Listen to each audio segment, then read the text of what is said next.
Fala, comprador! Seja muito bem-vindo a mais um Rap Comprador aqui da Vorate. Hoje teremos o Marcos Tille falando de pregão, que é um tipo de leilão orientado aí para as empresas, né, as estatais, as empresas que precisam ter aí um edital, ter um processo diferenciado, né? Então, ele vai contar um pouco essa história aqui para a gente. Tá? Já ele estará aqui conosco. Máximo, 2 euros. E É, aí o céu é o limite. pois é, pois é. Marcos, eu tenho um amigo que falou que te conhece, que sabe que você está em Portugal, inclusive. Ele trabalhou na Petrocoque lá, é o Renato Santos. Renato Ele Santos. trabalhou na Petrocoque. Depois eu te passo o perfil dele direitinho. Mas ele Petrocoque. falou, eu conheço esse cara, ele é um cara incrível, muito bom. E hoje eu trago para vocês o meu presente de aniversário aqui, ó. Santo Grau. Santo Grau. Eu sou um conhecedor de cachaça, porque eu bebo cachaça, né? Uhum. Eu não bebo pinga, eu bebo cachaça, que é coisa diferente. Ah, é? Então hoje eu tô trazendo essa Uma aqui coisa é pra uma você. coisa, né? 51 é Exatamente. pinga, velho barreiro é pinga, isso aqui é cachaça. Isso aqui é envelhecida, barril, coisa bonita. Conta história isso aqui. Vou pegar um todinho ali. Por favor. Então, Machuca. senhores, um brinde. Brinde, opa aí, ó. Um brinde. Eu vou brindar com a minha água com gás, que aqui é meia-noite e um pouquinho, amanhã tem que acordar cedo, mas a nossa. Pois é. É o corajoso. Saúde. É. Mas é isso. Mas Caio, não estou me lembrando do Renato. O que acontece? Eu trabalhei muitos anos na área financeira e como a área financeira da BR era centralizada, centralizou em 2001, 2002, então a gente tinha contato com a empresa inteira, porque era tudo morria ali, né? Tudo finalizava ali naquele negócio. E eu fui cobrança um tempo, mas fui tesouraria muito tempo. Então, contas a pagar era muito demandado, era tudo centralizado, então a gente tinha contato com bastante gente. Não me Legal. recordo do Renato, não com esse nome. Mas você é famoso. Rasgou elogios. Sabe que você está em Portugal, inclusive, que é coisa que eu não sabia. Você está em Portugal. Rapaz, não tô conseguindo ligar o nome pelo sobrenome, mas mas a gente chega lá. Eu falei com o pessoal lá da Compras, da BR, né? Nem botei no grupo depois, falei só com o Renato, que é um pessoal que trabalhou comigo. Eu só trabalhei 2 anos em compras, né? Ah, é? Mas nesses 2 anos eu fiz a migração do decreto para a Lei 13.303, depois eu passei da Lei 13.303 para o privado com a troca da ferramenta. Em 2 anos a gente fez isso tudo no Compras lá. E esse pessoal, quando eu falei que ia falar, falou assim, não, eu quero participar. Eu falei, pô, Renato, é possível. E é um pessoal que, se eventualmente participar, vai ser um campo vasto para vocês. Eles conhecem profundamente a operação, desde lá de trás até as mudanças, todos os sofrimentos que a gente teve nesse meio do caminho para passar para a lei, depois estava tudo pronto, a gente passou para o privado. Olha, rapaz, é um pessoal que tem uma história bem legal mesmo. Eu acho que só tem a somar para vocês, porque, lógico, vocês conhecem profundamente a questão do processo de compras no privado, e eles, nessa passagem, sempre a gente aproveita alguma coisa, né? Claro. E eu aprendi bastante quando a gente estava vendo o ferramental para passar para o privado. E então, principalmente o pessoal da Ariba, o pessoal do mercado eletrônico, o pessoal de todas essas ferramentas de procurement, eles ajudaram bastante a gente no conhecimento, né, desse mundo. E a gente trocou bastante ideia, foi bastante legal, bem interessante mesmo.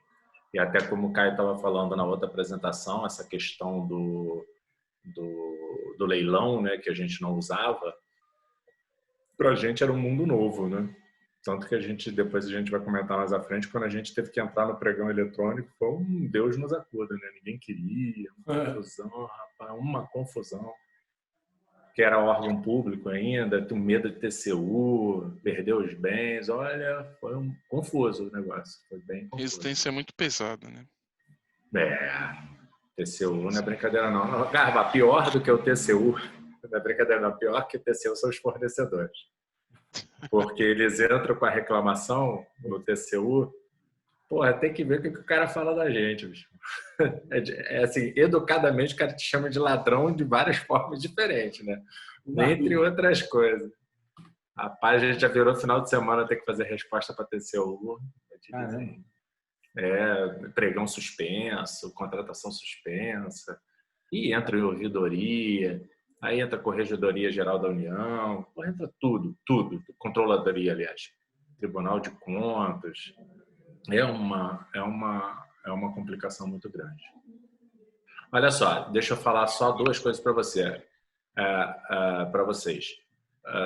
Tem uma grande amiga minha, a Jane, que está aí online, ela não está aparecendo no vídeo, mas ela está online, está super interessada numa área completamente diferente disso, vai participar aí com a gente também escutando, e entrou a Bianca. A Bianca, a Bianca Didi, ó, tá aqui, para mim está aqui embaixo. A Bianca, ela foi trabalhar comigo na época que eu era o gerente de contratações lá, depois eu explico um pouco mais a estrutura que era. E quando eu saí, que eu voltei para o financeiro, para a área de captação, a Bianca ficou, e ela que toca agora todo o processo de contratação, que eu diria para vocês que é a contratação de indiretos, entendeu? A BR tem uma característica bem específica, que a atividade meio tem um setor só para contratar atividade meio, e que representa 2,5%, 2% de tudo que a BR contrata, porque a atividade fim é outra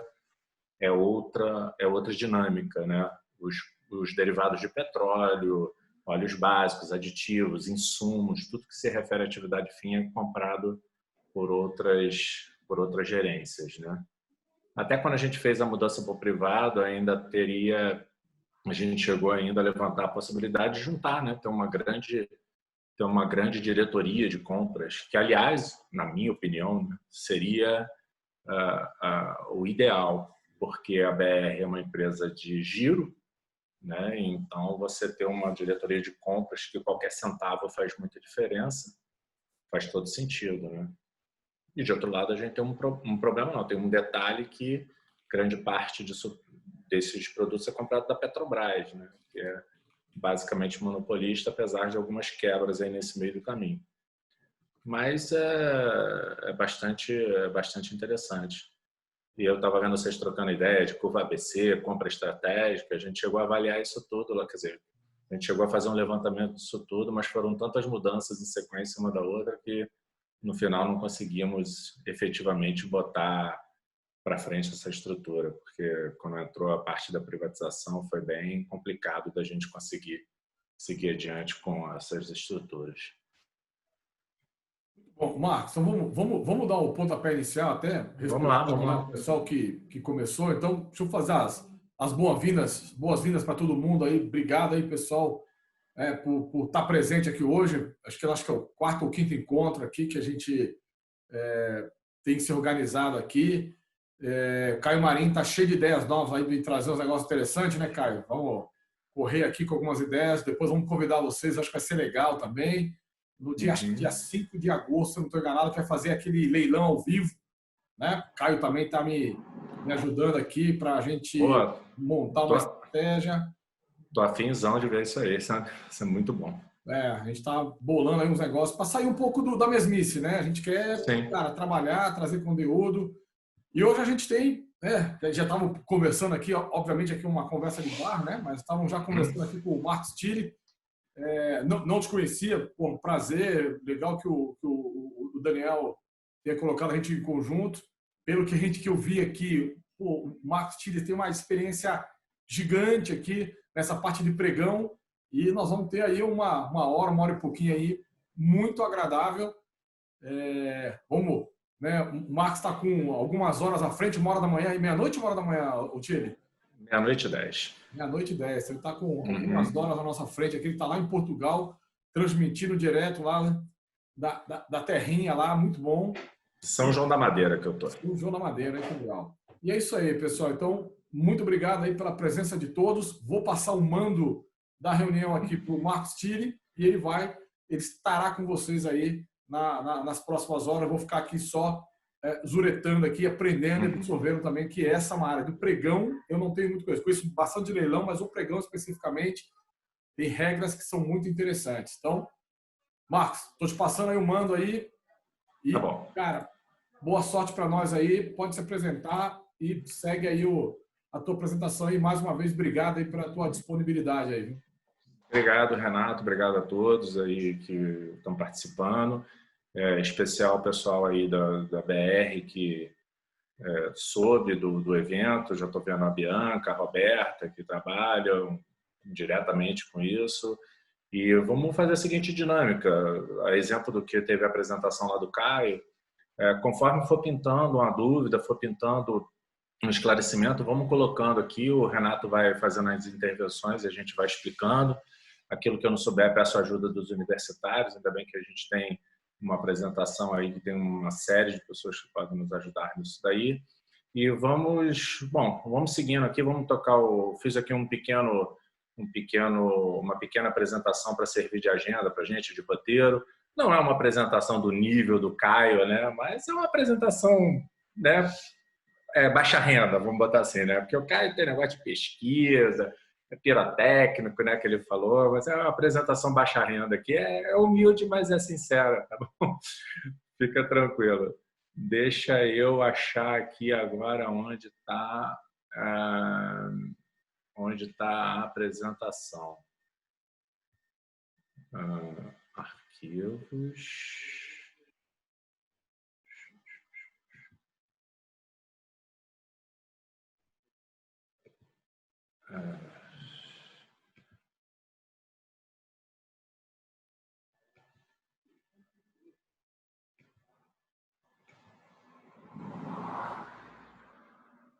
Mas eu tô com uma dificuldade de achar o negócio aqui, viu? Tava testando aqui, tava tudo certinho. Não sei se eu jogo aqui com o OneDrive, ele pega. Espera só um instante.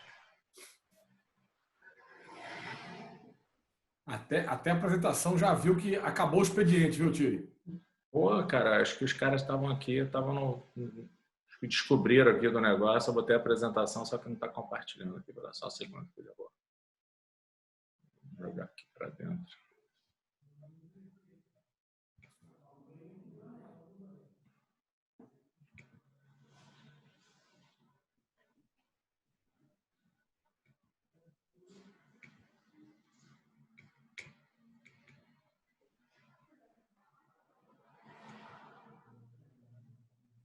Vocês viram a matéria? Enquanto o Tille pega a apresentação aí, eu vou colocar aqui no chat aqui o link do grupo, né? Quem não está no grupo aí do Rap Comprador, que quiser, né, entrar no grupo, que aí vai recebendo as atualizações aí das próximas reuniões que a gente vai ter, e a gente vai organizando, vai receber a informação de primeira mão aqui, né? Então, se quiserem, eu vou deixar aqui no grupo aqui o link aqui para o nosso grupo aqui. Deixa eu só deixar ele aqui, ó. Rap Comprador. Rapaz, eu tô com dificuldade de colocar essa apresentação para cá. Como é que dá uma dica para mim aqui, porque acabou que eu coloquei aqui, testei o negócio, mas não está indo. Mas você está com a apresentação na tela aí? Estou com a apresentação na tela, aberta. E aí, o Tille, embaixo não tem um share screen aí? Para você, embaixo da tua tela aí? Não, tem aqui compartilhar a tela. Isso. Aí somente um participante pode compartilhar, opção de compartilhamento. Aí ele pede para abrir, compartilhar a tela, mas só que ele só abre...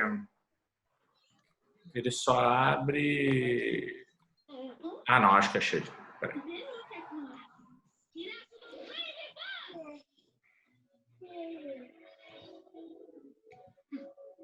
Conseguiu, hein?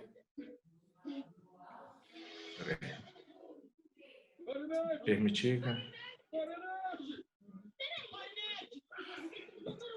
Consegui, só um instantinho. Senão eu ponho por aqui e você vai me falando, eu vou mudando. Você sabe, eu não quero te atrapalhar, mas Então, se você puder botar por aí, cara, manda bala, porque para não atrasar essa parada aí. A gente vai mudando, não tem problema não. Deixa eu pegar aqui. Eu tinha te mandado no WhatsApp. Você mandou, eu baixei aqui em algum lugar. Aqui. Vou baixar aqui no WhatsApp, não, porque é mais fácil. Espera aí, que eu já baixo um minutinho só. Então é o seguinte, galera, eu vou falando enquanto o Renato joga aí pro Zoom. Tem alguém com o microfone aberto. Então, aí, só fala assim, ó, devolve para mim então devolve para mim. Olha, Renato, esse cara aqui, ó. Devolver para você? Devolve. Aí vai aqui na minha foto ali, do lado do mute, tem 3 pontinhos ali naquele quadradinho azul.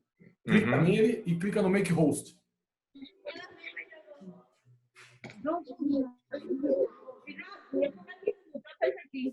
Vou dar um tapa nele.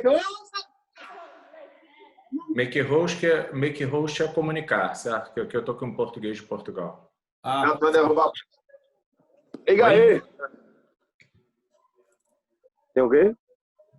Tá. Mandei, deseja comunicar Renato Honorato, que eu faço upload do arquivo. Isso. Amanhã é sexta? É. Mandou para mim? Peraí, só um instantinho. Pessoal, vamos pedir só para vocês puderem colocar no mudo aí, por favor. Assim o som fica melhor para todo mundo. Ele não está deixando ir. Não, mas o make host, é que o meu está em inglês, não sei como é que tá. Ou então você pode clicar com o botão direito do mouse em cima na minha tela. No meio lá tem um make host também.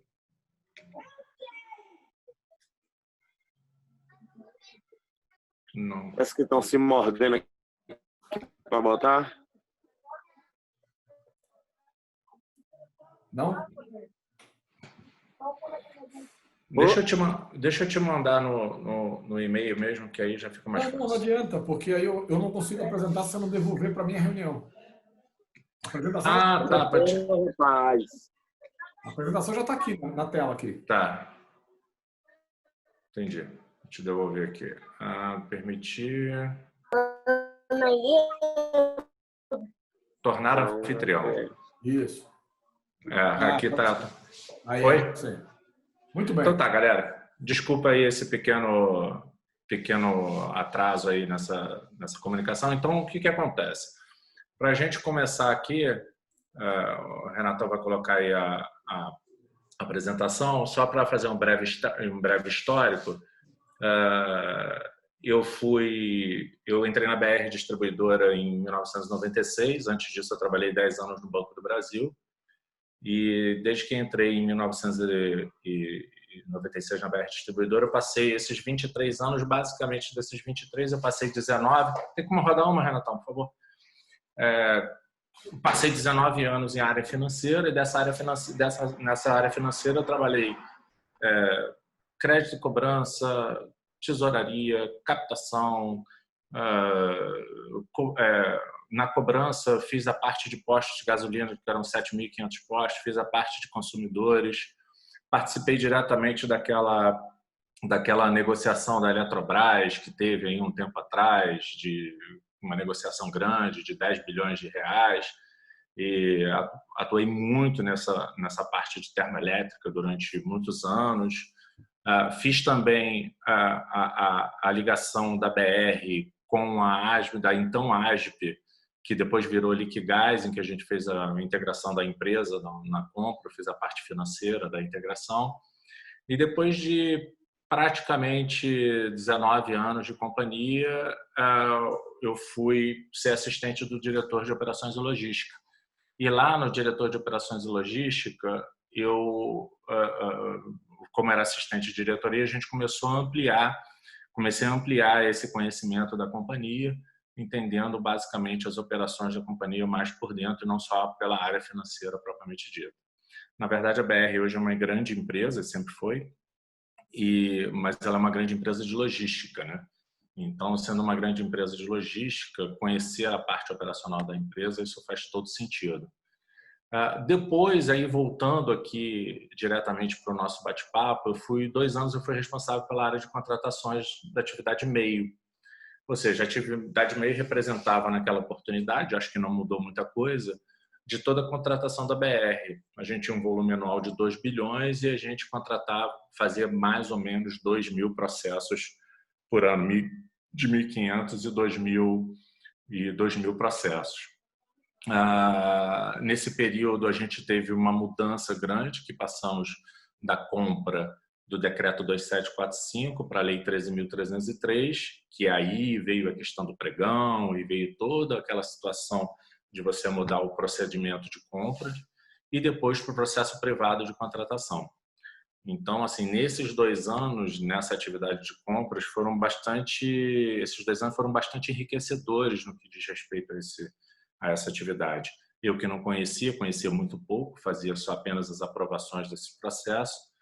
Quando fui entender lá por dentro do que efetivamente acontecia, vi que realmente aquela área tinha tudo a ver comigo e eu me identifiquei muito fortemente com isso, né? Hoje em dia, você vê, eu passei 23 anos na BR, 19 anos na área financeira, 2 anos na área de contratação, e a gente está falando aqui basicamente de contratação, né? Podia estar falando, sei lá, de captação financeira, de operação de garantia, dos processos de cobrança, enfim. Mas contratação é que realmente trouxe uma nova vida, uma nova luz naquela carreira que eu estava fazendo, que eu fiz na BR até o ano de 2019. Depois da área de contratação, eu voltei para a área financeira, mas aí já no final desse ciclo, e acabei saindo no PIDV da BR em dezembro de 2019. Desde janeiro de 2019, eu comecei a desenvolver um projeto aqui em Portugal, junto com outro amigo que tinha saído no PIDV, e hoje temos duas lojas aqui de pastéis de nata, né? Pastéis de Belém, e aqui no norte de Portugal, próximo ao Porto, e a gente está desenvolvendo essa atividade aí, vamos ver no que vai dar. Mas as lojas são bem legais, são lojas premium, enfim. A ideia é a gente seguir adiante nesse processo aqui. Vamos lá, Renata?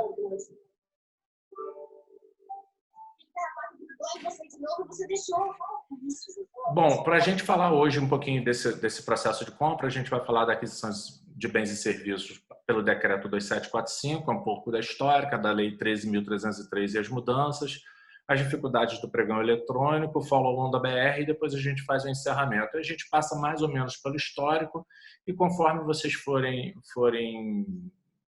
necessitando de fazer algum comentário, ou tirar alguma dúvida, ou eventualmente fazer alguma ponderação, fiquem à vontade e a gente vai seguindo adiante com esse processo. Vamos lá.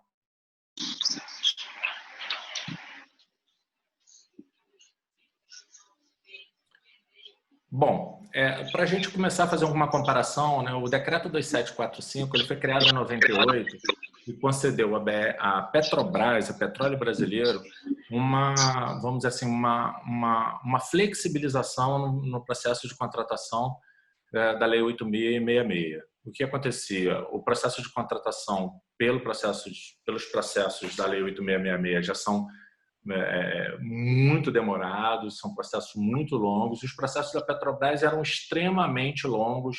Com esse processo, ela perdia competitividade, perdia preço, às vezes perdia time, acabava tendo que fazer muitos processos por dispensas, contratos emergenciais, o que acabou levando em 98 a edição desse decreto que permitia, entre outras coisas, que a Petrobras pudesse fazer o seu processo através do convite. Bom, o convite ele é vamos dizer assim, a modalidade mais próxima que a gente tem do processo que hoje tem na contratação das empresas privadas. Convite, basicamente, a gente tem um cadastro de fornecedores, perfeito? Em que a gente faz um cadastramento prévio, aprova esse fornecedor e chama para participar do processo de contratação apenas aqueles fornecedores em que a gente já deu o ok. A semelhança do que acontece no processo privado, o cadastro de fornecedor aqui é uma coisa fundamental. Então, a gente tinha um cadastro de fornecedor que ele era renovado todo ano, ele tinha um processo de pontuação e de avaliação dos fornecedores a cada pagamento, ou seja, você contratou um fornecedor, você entrava para fazer o pagamento, você tinha que fazer a avaliação desse fornecedor, e na hora que você colocasse o processo, na hora que você rodasse toda essa avaliação, ele receberia notas que variavam de 1 a 5. E quando você fosse contratar novamente este fornecedor, quando fosse abrir um processo, você poderia fazer algumas classificações, trazendo apenas fornecedores que tivessem notas a partir de um determinado patamar. A gente tinha um tempo médio no decreto 2745 de 150 dias. E aí a gente tem uma dispersão muito grande, porque a gente tinha processos mais simplificados em que a gente fazia dispensas ou inexigibilidades de processo licitatório, em que a gente fazia muito rápido, 15, 20, 30 dias, era um pedaço do processo. A gente tinha processos mais amplos que envolviam o convite, a proposta, a habilitação, o julgamento, a negociação, a declaração do vencedor, tinha tudo isso e que levavam por vezes 90, 110, 120 dias. E a gente tinha um ponto que era muito debatido internamente na BR, na Petrobras e na BR, que era quando as aprovações subiam de alçada, principalmente diretor, diretoria e conselho de administração. Ali tinha uma governança muito forte e os tempos de você colocar e de aprovação eram realmente muito grandes. Tá? Passando assim rapidamente pela questão do decreto, você vê, conforme vocês podem observar, conforme eu comentei antes, que a gente tinha uma preparação, tinha um convite, tinha umas fases de esclarecimentos. Por quê? Quando você lançava o edital, tem sempre aquelas dúvidas e as pessoas e os fornecedores começavam a fazer questionamentos para saber se estava tudo certinho. Seguindo adiante, a gente fazia a proposta. Mesmo com o cadastro de fornecedores, ele tinha uma série de documentos legais que eles tinham que apresentar, principalmente certidões. A gente habilitava, sim ou não, abria um prazo de recurso e a gente fazia uma negociação. O mais interessante disso tudo é que o processo de negociação só poderia ser feito com o vencedor. Perfeito? A gente não tem a possibilidade de fazer negociação com o segundo, com o terceiro, se a gente entender por bem que eles estão dentro de um range que é possível descer ainda um pouco o valor. Na questão da licitação, a gente tem essa problemática. A gente só pode passar para o segundo se o primeiro for ok. E no decreto 2745, a gente tinha uma flexibilidade que era a questão do orçamento. A gente só tinha uma previsão, né? Já tinha uma prévia de quanto que seria aquele valor, e se eventualmente fosse acima, isso, se tivesse devidamente justificado, poderia seguir adiante. Você pode passar mais uma mazinha aí, Renato, por favor? Quando veio a lei das estatais, o que aconteceu? Lembra daquele cadastro todo que a gente falou lá no início, que é exatamente o que vocês eventualmente têm no mundo privado? Pois é, com a lei 13.303 isso acabou. Porque, na verdade, a fase de habilitação, que é a fase de cadastro, está lá no final, como vocês podem observar. E como como é um processo público, eu não poderia, de antemão, desprezar nenhum ou desclassificar nenhum potencial fornecedor que tivesse vontade de participar no nosso processo de contratação. Isso trouxe uma grande apreensão da nossa parte, porque a gente poderia estar falando com aventureiros ou com eventualmente fornecedores que não estariam habilitados, e a gente ficou num processo muito desgastante de tentar, de todas as formas, definir o mais claro possível, o mais correto possível, o mais direcionado possível para o objeto da contratação, para evitar esse tipo de situação, já que a gente só conseguiria avaliar o cadastro desse fornecedor mais lá ao final. Uma diferença básica que a gente tinha nesse processo é que, diferentemente do decreto 2745, o orçamento que estaria definido para esse tipo de contratação ele não poderia ser ultrapassado. Então, se eventualmente eu já tinha uma estimativa para esse processo de valor, e se eventualmente eu fosse para o processo de contratação e eles ultrapassassem esse valor, ou seja, depois de toda a negociação de tudo, depois de tudo que eu fiz, e ele ainda estivesse acima, o processo precisava ser revogado, ok? Isso daí. Oi, desculpa. Tem uma pergunta aqui do Max. Ô, Max, quer fazer direto para o Tile? Manda. Não, só para entender, Tila, esse tempo médio aí, né, de 150, 180 dias, tinha um valor médio, mínimo, ou era de forma geral? Não, é porque o tempo médio, como eu comentei antes, às vezes contratações mais simples a gente fazia rápido, 15, 20 dias, porque tinha dispensa de valor, inexigibilidade por fornecedor único, você ia mais rápido. E tinha processos realmente mais complexos, que eventualmente levavam 6, 7, 8 meses, principalmente processos que envolvia contratação em que o critério de desempate era melhor técnica, às vezes você precisava fazer uma avaliação posterior à apresentação, era faseado, isso demorava por demais, entendeu? Então, assim, o tempo médio era que, juntando tudo que a gente fazia, dava mais ou menos esse tempo, mas a dispersão de tempo era muito grande. Eu tinha tempos muito baixos e tinha tempos muito altos.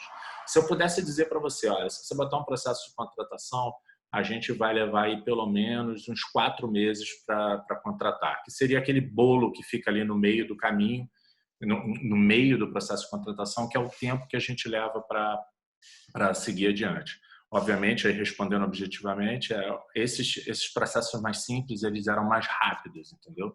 E dependendo do valor, a gente tinha nessa época, e também na lei das estatais, a gente tinha o famoso instituto do dispensa por valor. Até um determinado valor, inclusive, podia ser comprado de maneira descentralizada, de forma a gente não ter um custo absurdo para fazer um processo, para comprar, eventualmente, sei lá, uma garrafa de água, por exemplo, uma garrafa térmica, um pedaço de cano para poder fazer uma reparação, ou mesmo um serviço de reparação imediato ali que a própria base podia fazer diretamente no local. Então, você tinha esses institutos que faziam com que você tivesse uma celeridade, uma descentralização maior no processo.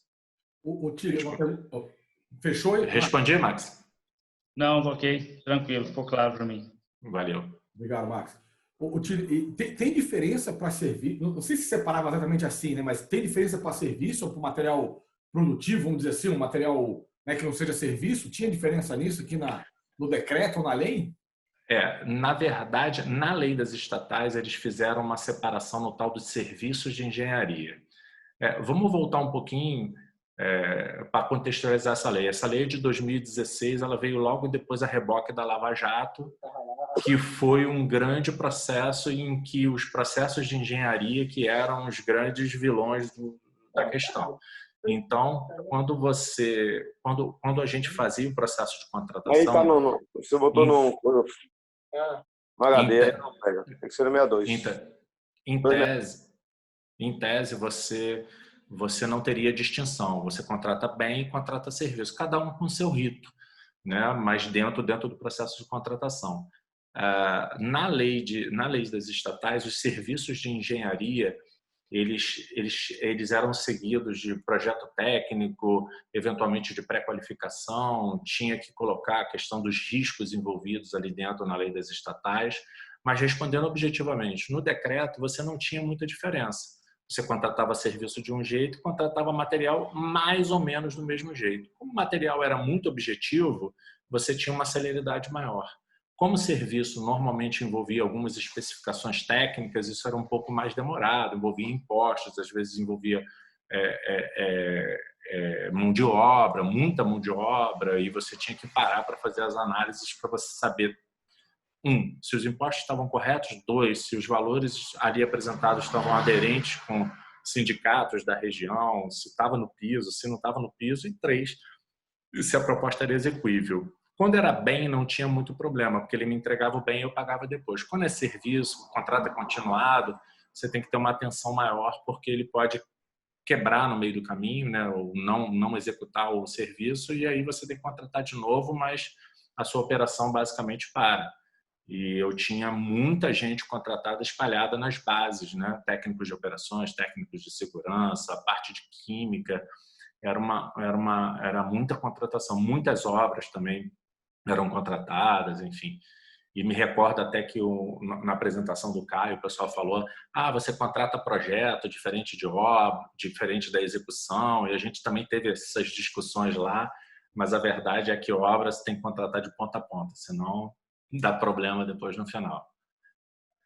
Beleza? Tem mais alguma? Não, por enquanto não. Pode seguir. Obrigado. Então, vamos rodar essa tela aí, para a gente ir mais adiante. No cadastro de fornecedores, até foi uma solicitação que o Daniel fez. Então, assim, algumas modificações que foram necessárias fazer, né? Então, é o seguinte: no cadastro de fornecedores do decreto, a gente tinha avaliação prévia, somente os cadastros ativos eram chamados para participar do processo, a gente fazia renovação anual, tinha muita avaliação que era feita de maneira objetiva, e a gente tinha um instituto que era a possibilidade de suspensão por má performance, ou seja, ele não apresentava boa performance na execução dos seus serviços, ou eventualmente algum problema na entrega dos produtos, mas isso é mais direcionado a serviço, e a gente suspendia, fazia a suspensão dele por má performance. Já na lei das estatais, essa possibilidade de impedimento, ela se tornou um pouco mais dramática, porque como eu tinha que abrir para todo mundo, aquele fornecedor ele só estava impedido efetivamente de participar se ele tivesse passado por um processo de apuração e que efetivamente, depois de apresentada a defesa, depois de fazer todo o rito de recurso interno administrativo, ele efetivamente ficaria suspenso. Nessa questão, a Lei 13.303 ela deu vamos dizer assim, ela deu uma dificultada no impedimento na possibilidade de você impedir determinados fornecedores. A gente entende qual foi o objetivo da lei. Ela queria dar ampla participação para qualquer fornecedor que pudesse ser habilitado naquele processo e não ficar restrito àquele cadastro que você fez e que eventualmente era auditado e tudo mais, mas que eventualmente poderia suscitar, vamos dizer assim, uma limitação na competição dos fornecedores. Ou seja, você com cadastro, você só chama quem está no cadastro. Quando você lança um processo licitatório normal, pode vir qualquer empresa e que depois, antes de assinar o contrato, ela vai ter que apresentar as suas qualificações, os seus certificados e tudo que ela precisa para seguir adiante na contratação.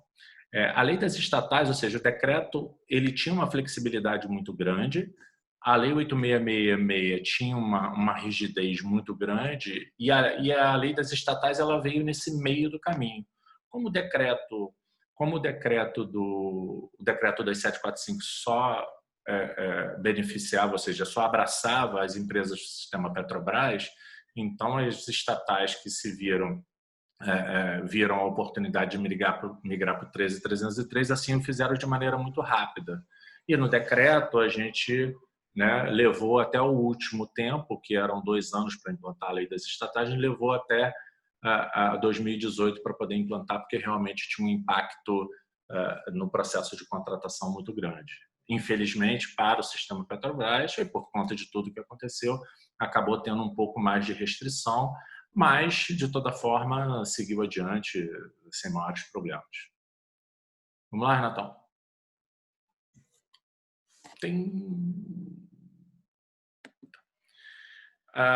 No convite, na divulgação, e aí quando no processo de contratação, pode apertar o outro, Renatão, por favor. No convite tinha a divulgação que tinha um controle maior. Eu recebi um convite, divulgava na Petronet, eu não precisava dar publicidade em jornal e estava tudo certo e eu chamava as empresas entravam lá, até então a ferramenta era a Petronet, e se participavam e estava tudo certo, inclusive quando se cadastravam era obrigado a cadastrar na Petronet para receber os informes e a gente tinha um controle maior de quem participava disso. Com a lei das estatais a gente foi obrigado a botar num sítio eletrônico, que na verdade era a Petronet naquela oportunidade, e era obrigado a fazer a publicação no Diário Oficial da União. Então, assim, aqui para a gente foi um processo bastante modificado, ou seja, no Diário Oficial da União e no site da internet poderia vir a empresa que for e a gente teria que avaliar mais à frente, após o processo licitatório, quem é que ia entrar ou não. Pergunta aqui, Tire. Manda. Pergunta aqui do Eduardo. Aqui. Manda. Pergunta o seguinte, a Lei 866 ainda está vigente? Tá vigente sim. Porque a Lei 13.303, eles pegam basicamente as empresas estatais e as empresas de administração direta e indireta. Os órgãos públicos diretos eles estão utilizando a 8666. Tá? Se não teve nenhuma modificação depois que eu saí, eles estão usando a 8666. É porque a lei das estatais ela é direcionada para empresas e não para os órgãos da administração direta. Mas eu vou ser bem sincero para você, aqui é uma opinião minha. É questão de tempo para eles virarem isso tudo. É porque a lei das estatais ela não cuida só de contratação. Contratação é uma parte significativa, mas ela fala muito de governança, entendeu? Fala muito de estrutura societária. Então, ela não se aplica, vamos dizer assim, em grande parte, elas não se aplicam para os órgãos da administração. Mas, assim, é questão de tempo, cara. Até a própria lei do decreto também, a lei do pregão também tem dado algumas flexibilidades, mas isso aí é questão de tempo. Tá? A lei das estatais ela veio com um pouco da 8666, com algumas flexibilizações e algumas questões de governança. Edu, quer emendar a pergunta aí? Boa noite, pessoal. Não, acho que tinha um outro ponto aqui da pergunta, que era se as leis em algum momento se divergem, né? Mas acho que ele respondeu já, ele deu uma resposta bem completa, agradeço. Não, na verdade, Eduardo, vou até te dizer, a 8666, ela por ser mais antiga, ela acaba servindo subsidiariamente para os pontos em que a 13.303 é omissa, entendeu? Entendi. Às vezes você tem algumas, às vezes você tem na lei 13.303 alguns pontos que estão meio em branco, que é uma lei nova, né? Quando o jogo começa a jogar, é que o jogo ser jogado é que você vai ver efetivamente que tem. E aí nessas, vamos dizer assim, nessas obscuridades a gente usa subsidiariamente a 8666, como era no decreto em si também. Quando você não tinha nada regrado, você vai para 8666. Aí você vai na específica, se sobrepõe a geral, mas depois você se socorre na 8666 para aquilo que não tem. Legal. Obrigado. Beleza? Vamos lá. Vamos lá, Renatão, pula aí. No decreto, a gente tinha 5 modalidades de licitação, né? Convite, concorrência, tomada de preço, concurso, leilão, mas, obviamente, a gente só basicamente utilizava o convite, tá? Porque é a das mais rápidas que a gente tem. E na lei das estatais, a gente teve alguns modos de disputa que foram colocados como sendo aqueles utilizados, que passariam a ser utilizados. Como a gente usava convite, basicamente era tudo lance fechado. A gente não tinha conhecimento da proposta até a divulgação final. Já no modo de disputa das leis estatais, a gente tinha um aberto, que eram os lances públicos sucessivos, crescentes, exemplo do leilão, por exemplo, né, do pregão, o fechado, que era o tradicionalzão, e o combinado. Normalmente esse combinado é quando você tinha objetos que eram parcelados, que eram faseados, você podia fazer, de repente, um projeto aberto e de repente a fase do projeto ser uma parte fechada e a parte da contratação da execução da obra, por exemplo, aberta, ou fases diferentes da mesma contratação. Mas a gente só usava mesmo o aberto, a gente só chegou a usar o aberto e fechado. Eu não sei se depois... não sei não. A gente não chegou a usar o combinado porque acho que nem deu tempo, né? A gente ainda estava numa fase de estabilização quando teve que mudar tudo. Mas teve um pontinho nessa lei que era o que a gente ficou se debatendo lá o tempo inteiro. O uso preferencial do pregão, né? Principalmente na modalidade eletrônica, que era direcionado, mas uso preferencial do pregão para bens e serviços comuns. Então, a gente ficou correndo atrás do que era bem e serviço comum. Então, bem e serviço comum é aquele bem e serviço de prateleira, aquele que não requer muita especificidade, aquele que automaticamente você, através de uma descrição de um objeto relativamente simples, você consegue identificar aquele bem e serviço que você deseja contratar. E isso para pregão é fundamental, porque a gente não tem divergência, não tem dúvida daquilo que você quer fazer a contratação. E ao longo do tempo a gente pensou num racional que serviços de engenharia não seriam serviços comuns. Aí depois a gente entendeu que parte dos serviços de engenharia eram serviços comuns. A gente foi sedimentando essa interpretação e que depois até teve um decreto de setembro de 2019 que até falou que tem alguns serviços de engenharia que também podem ser considerados comuns. Então, para um mundo que a gente vinha de convite, pega a proposta, abre e de repente pingou assim, pô, tem que fazer um pregão. Tá, e aí, como é que a gente vai fazer o pregão? E tem um detalhe, até comentei na apresentação do Caio, o pregão, conforme a legislação, ele necessariamente é público. Então, quem quiser acompanhar o pregão, pode acompanhar, tá? Pode acompanhar o pregão, pode entrar lá no site da Petronet, lá da Petrobras, das empresas estatais, tem o pessoal da Sabesp, lá Sabesp de São Paulo, da de Águas, não sei, não me recordo aqui se era Sabesp, mas tem o pessoal da CEMIG também, que os lances estão abertos, inclusive os lances são abertos, você pode acompanhar online aquilo lá, a execução do pregão. Inclusive, no caso da CEMIG, eu entrei lá no site depois, eles deixam lá para sua consulta, mesmo depois do pregão encerrado, toda a dinâmica do pregão. Quanto que deu de lance, quanto que não deu de lance, como é que foi a dinâmica ali do bate-papo entre o pregoeiro e o pessoal que estava, os fornecedores que estavam disputando aquela contratação, enfim, fica tudo disponível para sua verificação. No caso do pregão eletrônico, existe uma legislação específica que cuida disso, tá?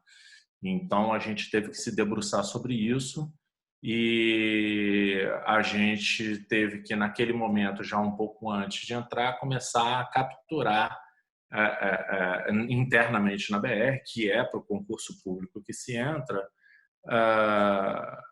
que se entrava, né, aliás, pessoas que tivessem dispostas a assumir essa posição. E foi uma batalha muito grande, viu? Foi uma batalha muito grande, porque as pessoas estavam muito amedrontadas de assumir essa função de pregoeiro, porque tinham visto várias notícias de que as pessoas perdiam os bens e bateu aquele medo generalizado e foi bastante complicado. Mas aí, voltando para a questão do pregão, né, o pregoeiro verifica as propostas. A parte do pregão em si, ela vai muito similar ao leilão, mesmo porque no pregão a gente só pode fazer por menor preço ou maior desconto. As outras modalidades a gente não pode utilizar, os outros critérios de desempate a gente não pode utilizar. Então, o pregoeiro, ele agenda o pregão. No dia do pregão, um tempo antes, ele abre todas as propostas que foram efetivadas, desclassifica aquelas manifestadamente inexequíveis, preços errados. Eventualmente, a gente está trabalhando numa proposta que, sei lá, o orçamento é R$100 mil, o cara manda a proposta de 1.000, manda a proposta de 1, às vezes erra, bota um valor, em vez de botar 100 mil, coloca 1 milhão. Então, ele vai tirando da frente essas propostas e chama para o pregão, desclassifica essas pessoas, e o pregão, no momento, na hora da abertura, ele começa apenas com o melhor lance, né, que é informado, ele tem ali o melhor lance, não é informado quem é o fornecedor, fica lá apenas fornecedor 1, fornecedor 2, fornecedor 3, ali tem o melhor lance, e conforme você vai dentro da dinâmica, os melhores lances vão se sucedendo. Aí tem algumas dinâmicas. Se não houver muita disputa, obviamente, é exemplo do leilão, o pregoeiro pode entrar. Vamos lá, pessoal, vamos participar, vamos isso, vamos aquilo. E tem uma outra questão mais dramática, é quando o preço daquele pregão que está sendo realizado ainda não chegou no orçamento. E aí, se você não conseguir baixar do orçamento, todo aquele processo de contratação vai ser invalidado. E aí a coisa se torna mais dramática ainda para a gente poder seguir com o processo de disputa. Vi aí que alguém colocou alguma pergunta? Tem aí, Renatão? Tem, Tire, tem. Tem uma pergunta então vamos lá. Da Silva. Assim, ó, em média, quantos fornecedores participavam dos pregões e quantas pessoas trabalhavam para classificar ou desclassificá-los? Na verdade, vamos responder por parte. Não tinha uma média de participação. Não tinha uma média de participação. Espera só um instantinho. Oi. Não tinha uma média de participação, não. A gente teve pregões em que a gente teve 5, 6 fornecedores participando, 7, e a gente teve pregão que foi um só, entendeu? A gente já teve proposta que apareceram 20 para participar, mas na hora só 3 ou 4 participaram. Não existiu, e deixa eu até fazer uma parte aqui. O que aconteceu? A gente teve muita dificuldade de rodar o pregão nos primeiros meses. A gente virou a chave em junho e até novembro a gente estava às voltas com problemas no pregão. Tá? Então a gente não teve nem massa crítica para chegar a esse tipo de avaliação. E logo depois a gente teve que abandonar isso tudo para ir para o privado. Mas não tinha uma regra, não. Tá? A gente não chegou a ter tempo para poder avaliar isso, mas não tinha uma média, não tinha mesmo. Quando o assunto era mais borbulhante, a gente tinha mais. Quando a contratação era de menor valor, ou então quando era alguma coisa muito específica, a gente tinha muito menos gente. E aí, complementando a segunda parte do questionamento que foi feito, como é que ele fazia isso, como é que ele fazia essas análises? O que acontece? Pela legislação do pregão, o pregoeiro é responsável por tudo que acontece naquele pregão eletrônico. Então, em tese, ele deveria ver tudo, de ponta a ponta, porque ele vai ser responsabilizado caso aquilo não dê certo, tá ok? Mas, nesse ponto específico sobre a desclassificação das propostas, quem fazia era o pregoeiro. Ele entrava lá e desclassificava? Não, tem alguns critérios realmente que são feitos, tem uma experiência que foi adquirida ao longo do tempo sobre inexequibilidade, preços manifestamente errados, valores. A gente já tinha uma experiência mesmo no convite de quando tinha esse tipo de erro a gente desclassificava. Mas na dúvida a gente não desclassificava, deixava ele correr e mais à frente, se isso fosse verificado alguma inconsistência, era desclassificado. Então, objetivamente, é o seguinte, o que ele fazia? Aquelas propostas que manifestadamente a pessoa errou, ele desclassificava porque não podia corrigir, porque já tinha passado do tempo. Aqueles que eles ficavam mais ou menos na dúvida, eles deixavam rodar no pregão. Não tinha problema nenhum. Inclusive no pregão, até fiz um comentário quando o Caio estava falando do leilão, inclusive no pregão, a dinâmica de você incentivar o segundo e o terceiro colocado de darem preços ainda para aquela disputa era importantíssima. Porque se o primeiro vai para a vala, se o primeiro é desclassificado, você só tem o segundo. Se o segundo for desclassificado, você vai para o terceiro.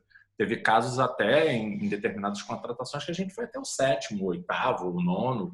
Então, assim, nessa dinâmica, inclusive, a gente chegou, mesmo por pouco tempo, a gente chegou a entender que tem que incentivar o segundo a dar a melhor proposta, o terceiro. A gente sempre falava, olha, tem um processo de habilitação, é importante que os segundos e os terceiros também, que vocês continuem apresentando seus preços. Isso não quer dizer que o primeiro vai ser o vencedor, principalmente nos casos em que você via que o primeiro colocado ele estava muito no limite da inexequibilidade, se ele estava muito no limite de não honrar com aquele preço um pouco mais à frente, a gente tinha essas questões.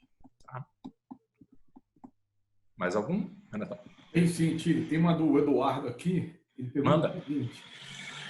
E as análises eram sempre sobre o valor total contratado? Como funcionava o desdobramento para preços por itens, por exemplo? Não, isso daí é uma pergunta boa. O que acontece? A gente ia no valor total contratado e depois a gente ia na formação de preço, que a gente tinha um arquivo que a gente chamava de DFP, que é o demonstrativo de formação de preço. A gente ia dentro da planilha para configurar item, para verificar item a item ou grupos de itens, para identificar se eventualmente tinha alguma coisa inexequível e a proposta não pudesse seguir adiante por conta disso. Principalmente nos casos de engenharia. E aí voltamos na questão da engenharia. Por quê? Porque como a engenharia você tinha uma tabela de formação de preços muito extensa e às vezes as etapas elas subtendiam serviços e produtos diferentes, por vezes acontecia do fornecedor carregar demais a primeira etapa para receber grande parte do valor logo no início e deixar as etapas finais em preços irrisórios para chegar lá na frente e não ter muita coisa mais para receber para ele adiantar o fluxo de caixa. Até nisso, a gente evoluiu na DFP no sentido de que você tinha uma proporcionalidade, um percentual máximo de variação em cada valor em relação à estimativa. Então, a gente analisava item a item, quer dizer, a área de contratação analisava, se eventuais inconsistências fossem observadas, a gente dava o direito do fornecedor esclarecer e depois a gente mandava para a área técnica para validar aquilo tudo.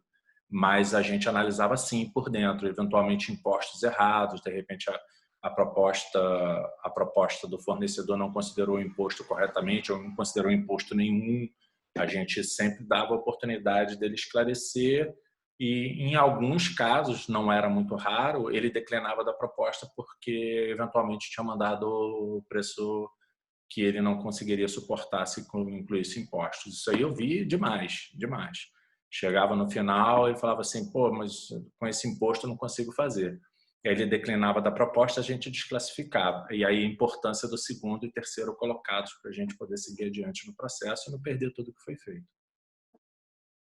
Porque, assim, eu até nem gastei muito tempo, mas todas aquelas etapas lá em cima, habilitação, convite, aquilo tudo tem prazo, tá, gente? Aquilo ali, pô, até você conseguir rodar o pregão, bota uns 30 dias aí nessa brincadeira. Legal. Tem uma pergunta da Luciane Mello. Manda. A pergunta é o seguinte: o leilão é feito com base em uma estimativa do volume de serviços que serão demandados em um determinado período de tempo? É possível, sim, inclusive, propor desconto ao fornecedor para o período seguinte? Mas, e quando há uma superestimativa? Quer dizer, acho que dependerá desse hora que você estimou que ia fazer e não rolou, né? Um pouco mais baixo. E aí? Como é que fazia? Não, a questão do orçamento na Lei 13.000... Aí eu vou só me prender à Lei 13.303, tá? Que era mais recente. A questão do orçamento na Lei 13.303 ela era muito clara com relação a isso, né? As estimativas elas tinham que ser balizadas com critérios objetivos, com pesquisa de mercado e com todas as justificativas que fossem necessárias, porque você não poderia contratar acima. Então, as superestimativas poderiam estar sujeitas a algum tipo de intervenção do TCU, algum tipo de responsabilização, como superfaturamento ou sobrepreço, ok? E o início da pergunta dela, desculpa, Renatão, me fugiu aqui agora. O início da pergunta. A pergunta então, se é feito, né, com uma base de estimativa de volume, né, se for serviço, sim, para esse período. Sim. E depois, se era possível propor algum tipo de desconto, né, para caso esse fornecedor ele prorrogasse por mais um período. Vamos supor que você contratou 12 meses, mais 12, por exemplo. Sim, isso tudo, aí respondendo objetivamente, serve essa orientação para tudo, isso tudo tem que estar estabelecido no momento da licitação. Se você vai contratar o cara por 12 meses, prorrogável por mais 12, tem que estar lá dentro. Se você vai contratar o cara por 36 meses, prorrogável por mais 24, tem que estar lá dentro. Aliás, a lei impediu que os contratos fossem maiores que 60 meses, salvo em casos específicos. Então, tudo pode ser negociado, né? O desconto pode ser dado, mas tudo tem que ser dito de maneira antecipada, e isso tudo tem que constar da proposta. Falando de desconto diretamente, e aí fazendo um princípio legal que suporta isso tudo, o que acontece? Tudo que vier de desconto para o bem da administração, para a melhor contratação para a administração pública, direta ou indireta, é possível fazer, desde que esteja dentro dos critérios razoáveis de contratação, ok? Então, assim, tudo que é possível conceder de desconto, isso legalmente pode ser feito, inclusive depois do contrato rodando, porque tudo melhora a performance do contrato. Então, se ele já era bom a 100, então, em teoria, ele vai ser bom a 99, 98, porque o objeto do contrato não vai mudar. Tá bom? E tinha até teve até um caso muito interessante na contratação de serviços jurídicos, que deu muito pano para manga, mas muito pano para manga, e escritório de advocacia, recorrendo de escritório de advocacia, uma confusão sem fim, que a gente contratava os escritórios de advocacia por maior desconto sobre a tabela de honorários da OAB, né? Ou uma tabela de honorários. E o escritório que ganhou deu 100% de desconto na tabela, ele ia trabalhar de graça. E a gente questionou se isso era inexequível ou não, e ao final ele provou, olha, eu tenho meu custo fixo aqui, eu deságuo toda essa parte, vamos dizer assim, mais regular, né? Petição, agravos e todas essas rotinas processuais. Eu ganho dinheiro na sucumbência. Então, se você contratar e eu for um bom advogado, eu vou ganhar dinheiro na sucumbência, já que o dia a dia eu já tenho um custo fixo daqui adiante. Então, a gente já chegou a contratar empresas de serviço jurídico com 100% de desconto. Não me pergunte se o serviço foi bom. Não foi muito bom, mas foi possível contratar sim. Tá bom? Então, assim, nada tem aquela questão absoluta. Então, sempre vendo se é possível executar aquilo, se não é, se é possível conceder desconto. E a gente, mesmo depois dos contratos já feitos, a gente já fez várias rodadas, assim, contrato rodando 2 anos, me dá um desconto, não me dá. E até mesmo na hora de fazer a estimativa, voltando um pouquinho para a pergunta, tudo isso é considerado. Quantas pessoas vão trabalhar, que na verdade eram horas de serviço, qual é o preço, qual é o ticket, qual é o vale-refeição, seguro-saúde e milhões de outras coisas que estão, EPI, treinamento, tudo. Tudo é considerado dentro desse processo e a análise é feita linha a linha. E no cômputo geral é pedido de desconto aquilo que eventualmente a gente entende que está um pouco fora. Tá bom? Bom, vamos lá. Mais algum? Não, vamos seguindo? Não, pode seguir. Vou rodar a página aqui. Roda aí, então. A gente tinha três critérios. Pode descer mais uma, Renatão, por favor. A gente tinha 3 critérios de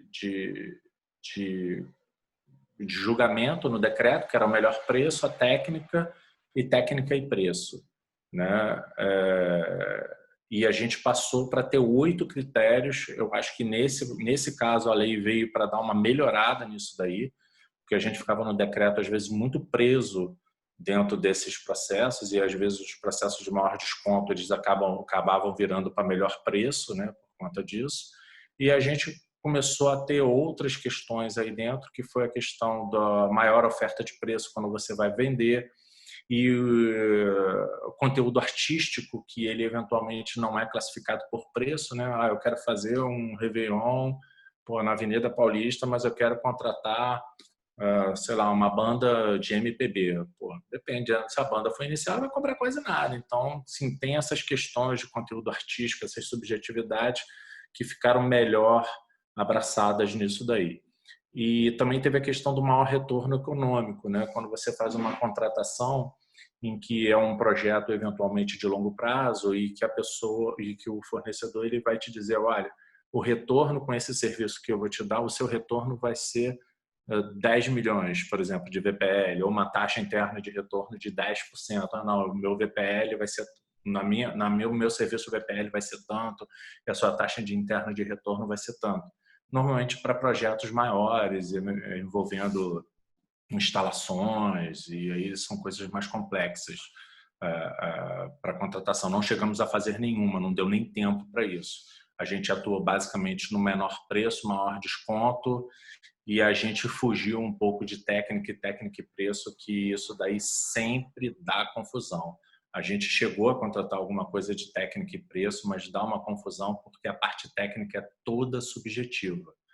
E aí, voltando um pouquinho lá no cadastro do fornecedor, na Lei 13.303, teve o Instituto da Pré-Qualificação.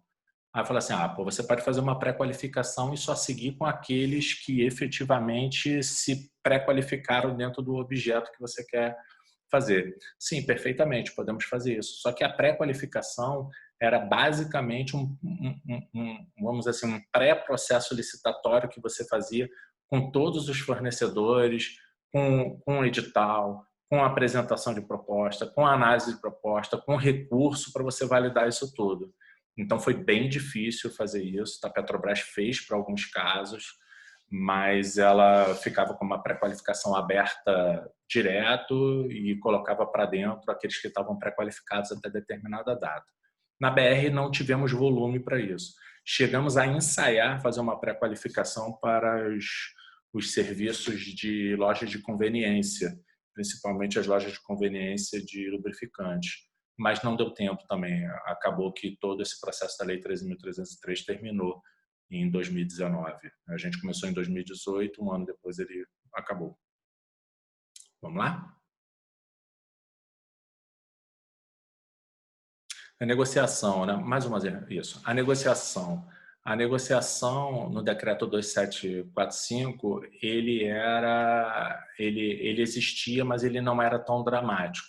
É óbvio que a negociação você precisa fazer, mas veja só a situação que se encontrava o negociador lá da empresa estatal. O cara já ganhou, certo? No decreto 2745 ele já ganhou, ele já está habilitado, vamos dizer assim, ele já passou pela fase de habilitação e ele vai negociar uma coisa que ele sabe que se ele não baixar, ele vai ser contratado. A negociação eram sempre muito difíceis, muito duras. A gente teve depois os nossos savings, né? Os KPIs eram reduções de preços depois do pregão, depois do processo licitatório. A métrica do KPI de saving era o ponto que parou o pregão ou o ponto que parou o processo licitatório, o que você conseguiu reduzir depois daí. Depois daí, um fornecedor que já foi primeiro colocado, já sabe que está dentro do orçamento, já sabe que se ele não baixar nada, ele vai ter que ser contratado, porque ele não pode ser desclassificado. Então, a gente ia para esse processo de negociação realmente muito, muito fragilizado. Mas ainda assim conseguia bons resultados dali para frente, né? A gente conseguia, principalmente com as empresas que eram parceiras e que participavam efetivamente dos processos licitatórios. E a gente também tinha os parâmetros de preço que poderia verificar se eventualmente estivesse muito em excesso aquela licitação, né?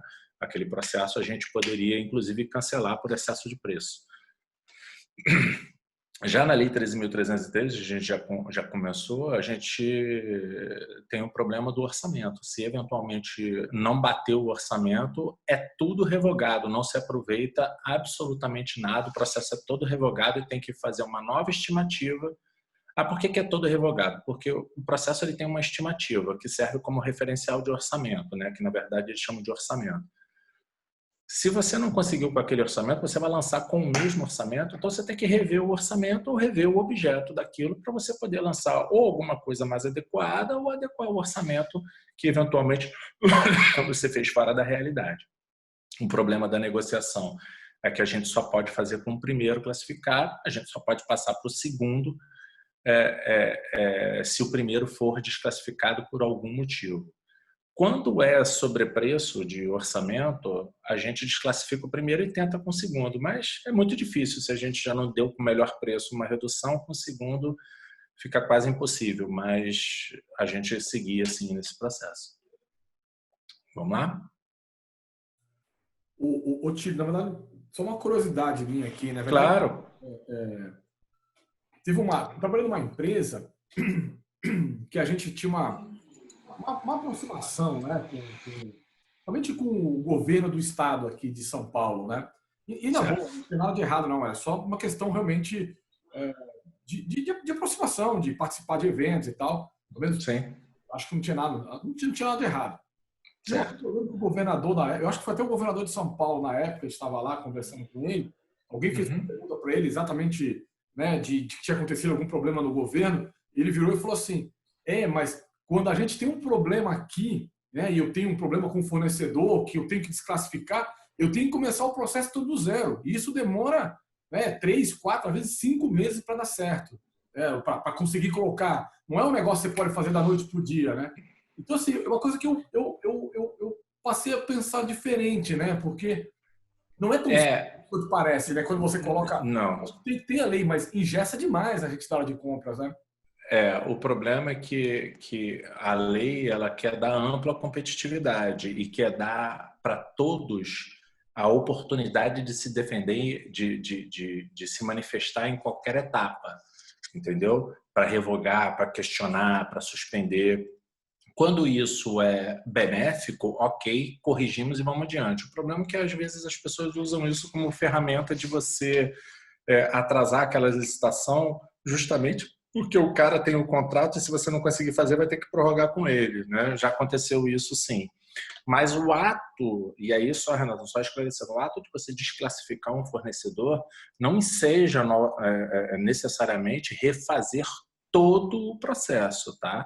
O que se refaz todo o processo, assim, via de regra, quando ele tem um vício formal, ou seja, que tem um vício realmente na sua Constituição, o objeto está errado, verificou-se depois que o edital estava completamente equivocado, o orçamento estava errado, ou se ficou acima, que você não pode contratar acima.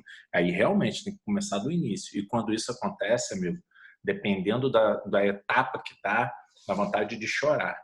Principalmente nessas aí em que está acima do orçamento. Porque quando a gente está falando de orçamento e está falando de proposta, a gente está falando do final do processo, né? A gente está falando lá na outra pontinha. É o cara fazer a negociação, mandar os documentos e assinar. A parte mais simples do processo, né?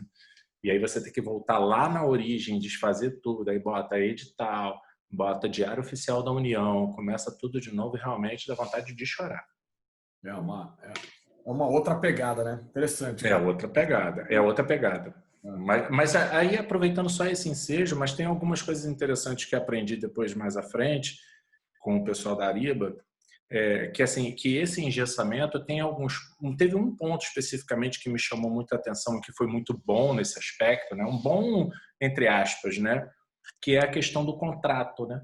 Como a gente publicava o edital, a gente publica a minuta do contrato, que é aquela que vai regular toda a assinatura. Então, quando a gente chega na assinatura, não tem discussão. É assinar aquele contrato e acabou-se o assunto. Beleza?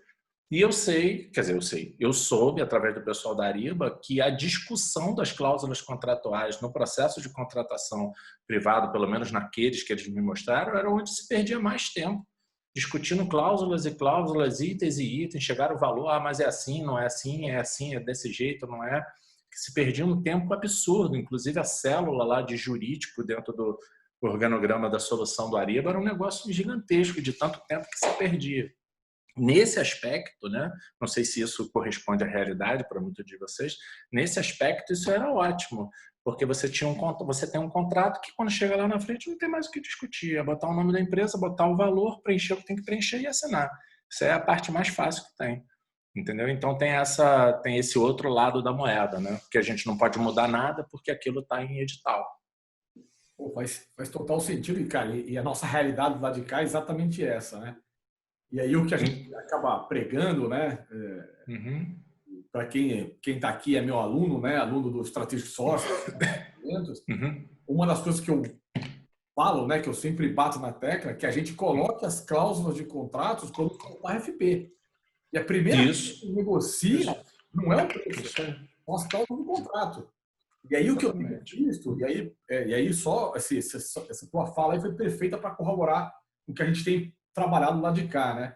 Cara, eu tenho 98, 99% de adesão às cláusulas de contrato sem ter grandes discussões, né?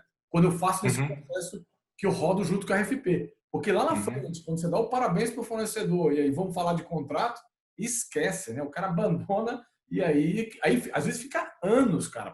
Aí, na verdade, acaba isso e você não assinou o contrato com o cara ainda, né? Exatamente. É isso aí. E isso, tanto na lei quanto no decreto, isso não tem discussão. Não tem discussão. É o contrato que está ali, é o contrato padrão, e obviamente esse contrato ele vai sendo aperfeiçoado ao longo do tempo, que algumas pessoas, algumas empresas vão questionando determinados pontos. A gente tem cláusulas que são flexíveis, que a gente coloca de acordo com o objeto e vai montando basicamente aquela minuta padrão do contrato. Mas uma vez entrado no edital, se os fornecedores que participaram não impugnaram na entrada, acabou esse assunto, não tem discussão. Só se for um erro formal muito grotesco lá na frente, ou uma impropriedade que precisa ser corrigida, mas não tem conversa. Aliás, a assinatura do contrato era a coisa mais rápida que a gente tinha, né? Porque a gente tinha as assinaturas eram eletrônicas, e se a empresa tivesse ali uma assinatura eletrônica, um PDF, como é que chama? Um certificado eletrônico, ele assinava rapidamente, voltava e começava o assunto. Você vê como é que são as coisas, né? Você faz o processo faz a RFI dentro do sistema, RFQ, RFP, você faz tudo lá dentro do sistema e chega na hora de discutir a cláusula, você já nem sabe mais, né? Porque tem que controlar a alteração, tem que controlar a versão, tem que controlar o que foi, vai para o cara comenta, aí você volta para o jurídico. Gente, é o inferno isso. Isso mesmo, show de bola, legal. Mas aí tem alguma questão com relação a isso ou podemos seguir? A Luciane Mello só corroborou o que a gente falou, né? Ela falou que as análises demoram, então quando não há abertura para ajustes, as discussões começam, então o melhor é já ter as condições compartilhadas no começo. É verdade. Está alinhado com o que está falando aqui. Mas eu sugiro que a Luciane faça sempre assim um tapete vermelho para o pessoal do jurídico, vai levar lá uns docinhos, uns bombons, conversar, porque eles sempre são bem abertos a gente ter essa troca, né? Então, sempre que eu tinha alguma questão mais assim, antes de mandar a consulta, eu sempre ligava, conversava, trocava uma ideia.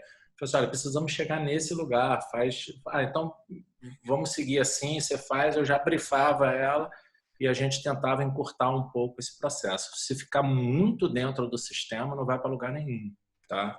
Infelizmente não vai. Assim, eu até entendo, né? O jurídico tem 1 milhão de coisas lá para analisar e depois que ele diz que pode, não tem mais jeito, né? Aí pode, assinou, já era.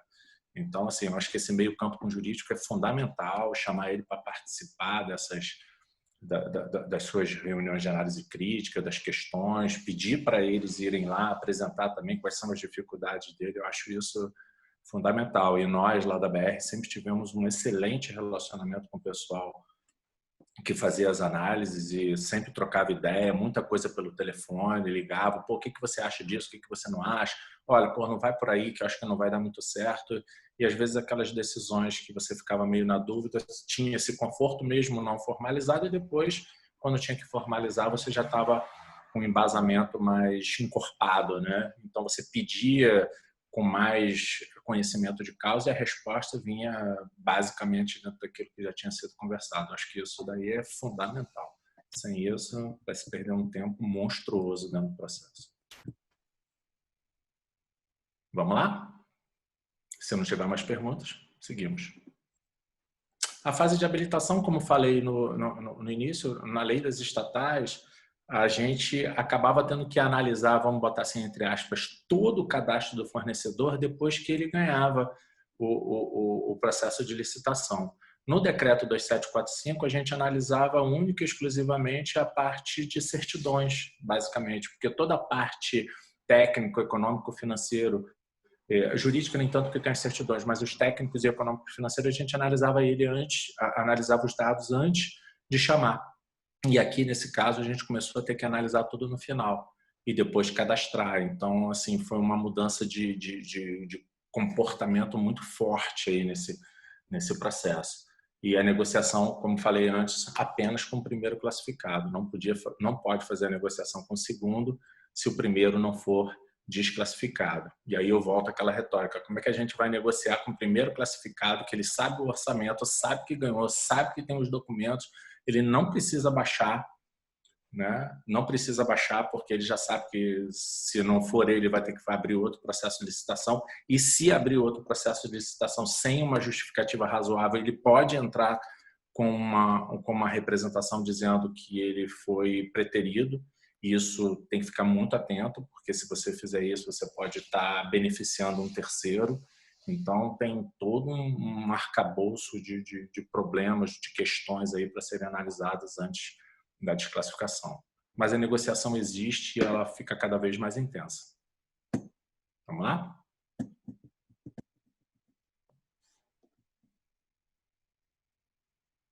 E aí, a gente tinha... Lá no início me perguntaram sobre algumas outras compras que eu falei, inaplicabilidade, dispensa, inexigibilidade. A gente tem alguns institutos que permitem que você utilize ritos mais céleres para que você faça a sua contratação.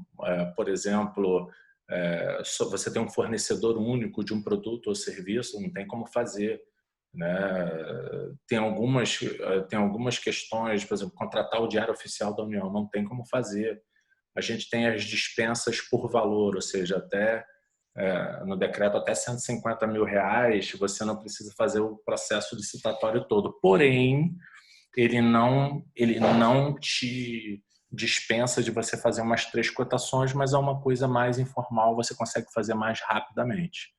Na lei das estatais, essa dispensa acabou sendo 50 mil para outros serviços em compras, então a gente passou de 150 para 50 e 100 mil para obras e serviços. E tem uma outra figura que é vamos dizer assim, que é o plano B disso tudo, que é a tal da contratação por emergência. Isso daí, cara, tem uma discussão sem fim, a gente nunca vai chegar num denominador comum nisso tudo. A contratação por emergência é quando você tem um fato que te impede de fazer o rito licitatório por muito tempo para contratar aquele bem ou serviço. Exemplo claro que está passando aí para todo mundo é essas contratações dos respiradores aí do Covid. Não tem como aguardar 180, não tem como aguardar um processo licitatório de 6, 7 meses, eventualmente 1 ano, para você contratar um negócio que você precisa agora, né? Então, a contratação por emergência, ela não pode ser por um prazo superior a 180 dias e tem que ser para os casos em que seria impossível, e aí é que está o X da questão, seria impossível o administrador público prever aquela situação. Por exemplo, uma calamidade pública, uma queda de barreira, etc, etc, etc. Só que isso, ao longo do tempo, acabou sendo derivado para o seguinte: olha, eu preciso de um contrato de emergência porque minha licitação deu problema e eu não posso ficar sem o serviço. Licitação dá problema é uma coisa que está na mão do gestor e deveria ter sido considerado isso no prazo de contratação. Mas o que a gente vê efetivamente por vezes, dá problema na licitação e tem que se fazer o contrato por emergência para não deixar parar, para não deixar o serviço parar ou a necessidade que precisa ser suprida de uma hora para outra. Mas essa contratação por emergência também dá muito pano para manga, dá muita confusão, né? Muitas pessoas, às vezes, vamos dizer assim, esqueceram de mandar o processo de contratação com a antecedência necessária, quando vai ver, putz, agora tem que fazer um contrato por emergência, e isso, na verdade, não é emergência. E tem uma outra discussão também, que o prazo é de 180 dias, mas é de 180 dias da ocorrência do evento, né, até o final do contrato. Às vezes faz o contrato por 6 meses, tem umas confusõezinhas aí no meio do caminho. Mas, de toda forma, o que serve para dizer é o seguinte: temos sim ritos mais simplificados para contratações que não são de grande valor, ok? Ou eventualmente que elas são inexigíveis ou dispensáveis. Por exemplo, você vai comprar um produto que só uma empresa vende. Aí não tem jeito, você tem que comprar dela. E aí tem todo um ritual de negociação, tem uma comissão de negociação que tem que ser constituída para analisar direitinho a aderência de preço de mercado e assim vai. Tá bom? Se não tiver perguntas, vamos adiante. Não, por enquanto não, Tio, pode tocar aí. Tá, agora vamos aqui na parte do pregão eletrônico. A gente já chegou a tocar nesse assunto em algumas oportunidades, então a gente mudou para a Lei 13.303 e a gente teve muitas questões no pregão eletrônico, porque era a única, vamos dizer assim, a única situação em que a gente efetivamente estava completamente sem experiência. Nas demais, por mais diferentes que elas fossem, elas, de uma certa forma, elas tinham uma aderência com o que a gente tinha antes. É menor preço, é fechado, é aberto, isso segue assim, isso segue assado, vamos manter assim, vamos fazer dessa forma, tem um envelope assim, vamos seguir. Você tinha essa questão, mas quando a gente se viu com pregoeiros, com pregão eletrônico, a gente ficou assim, o que a gente vai fazer agora? Né? O que a gente precisa fazer para cumprir esse pregão eletrônico?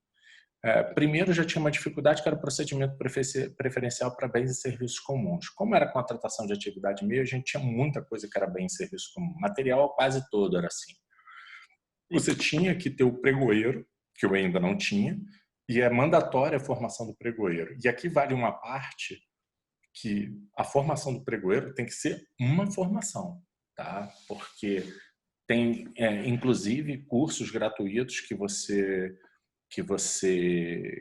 recebe o certificado, mas o pregoeiro ele vai completamente despreparado. Então, a gente precisava, efetivamente, a gente contratou uma empresa para fazer o treinamento, não foi muito bom, depois a gente teve que fazer reforço com esse pessoal e tivemos que seguir, vamos dizer assim, trocando a roda do carro com o carro andando. Então, assim, a formação do pregoeiro, para quem vai atuar nessa área, é fundamental, tá? Porque tem muitas questões dentro da legislação que o pregoeiro tem que ficar muito atento. No caso da BR, a gente tinha restrição de quadro de carreira, ou seja, somente técnicos de suprimento poderiam exercer a função de pregoeiro. E, num primeiro momento, a gente não tinha técnico de suprimento. Como a gente vai fazer? O técnico de suprimento está nas bases de operação e ele precisa ser empregado. Como é que eu vou fazer? Eu vou tentar, vou chamar... Como é que a gente vai fazer? A gente tinha o cargo, mas as pessoas estavam já alocadas fora do estado, a gente não sabia muito bem para onde correr, tentamos algumas alternativas, não fomos bem sucedidos no primeiro momento. A lei determina que o pregoeiro seja empregado, ou seja, ainda tinha essa outra dificuldade, porque 60% da nossa área de contratação era com terceirizado. Então, se o procedimento era mandatório e maior parte ia ser pregão, 60% é com terceirizado e tinha que ser técnico de suprimento, ou seja, a coisa está ficando cada vez pior, né? O ingresso de novos empregados naquela oportunidade, que era só por concurso público, estava vetado, porque a gente estava com PIDVs sucessivos para redução de quadro de pessoal e uma possibilidade muito grande da BR ser privatizada, mas era incompatível você fazer um concurso público vis-à-vis o processo de privatização. Não tinha uma coisa não casava com a outra. A gente teve uma dificuldade que a gente comentou lá no início, que era a responsabilização pessoal do empregado pregoeiro, ou seja, quando tiver havendo algum tipo de problema, o pregoeiro era na pessoa física que ele sofria, apesar da gente explicar que somente nos casos de má-fé, nos casos em que realmente houvesse fraude, que isso acontecia, que não era o caso deles, mas eles ficaram muito amedrontados de fazer. A gente tentou usar um programa que a BR abre o quadro para movimentação do pessoal, que chamava Mobiliza, e o convite pessoal dos empregados que a gente tinha um contato mais próximo para chamar. Nada disso surtiu efeito. A gente, inclusive, começou a ampliar, não só para técnico de suprimento, mas técnico de contabilidade, técnico de administração, desde que tivesse determinados requisitos, a gente não conseguiu gente para tocar o pregão eletrônico, já quase às vésperas de entrar. Vamos lá, Renatão?